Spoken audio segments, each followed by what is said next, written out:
ukuthi ufele kanjani, wemngane wami ufele kanjani,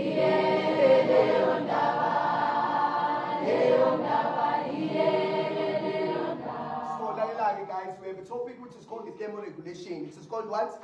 Thermoregulation. Bekade sikhuluma nge-endocrine and homeostasis, and we said we have 5 negative feedbacks. Yes. The negative feedback, your blood sugar level, your thyroxine, your carbon dioxide, your salts, and what? And water.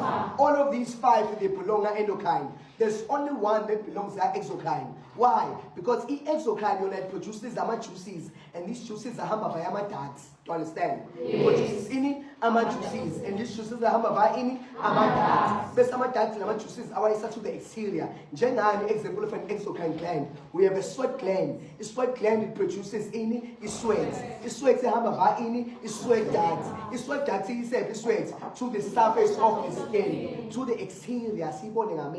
Do you understand? So when we're talking about the thermoregulation, we are talking about the regulation of the temperature in our body. There are 2 structures in our body that regulate the temperature.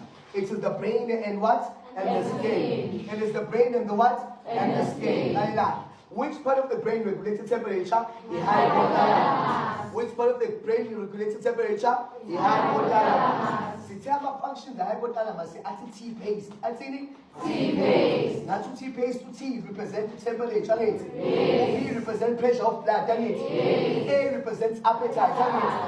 S represents sleep. T represents earth. E represents emotions. So that's the second part of the body that regulates the temperature. It is the skin. Now, which part of the skin regulates the temperature? About blood vessels. Now, among blood vessels, guys, whether it's on a hot day or on a cold day. Now, on a hot day, our blood vessels, they dilate. If they dilate, it means they become wide. Now, if they become wide, it's called the vasodilation. It's called what? The vasodilation. And on a cold day, our blood vessels constrict.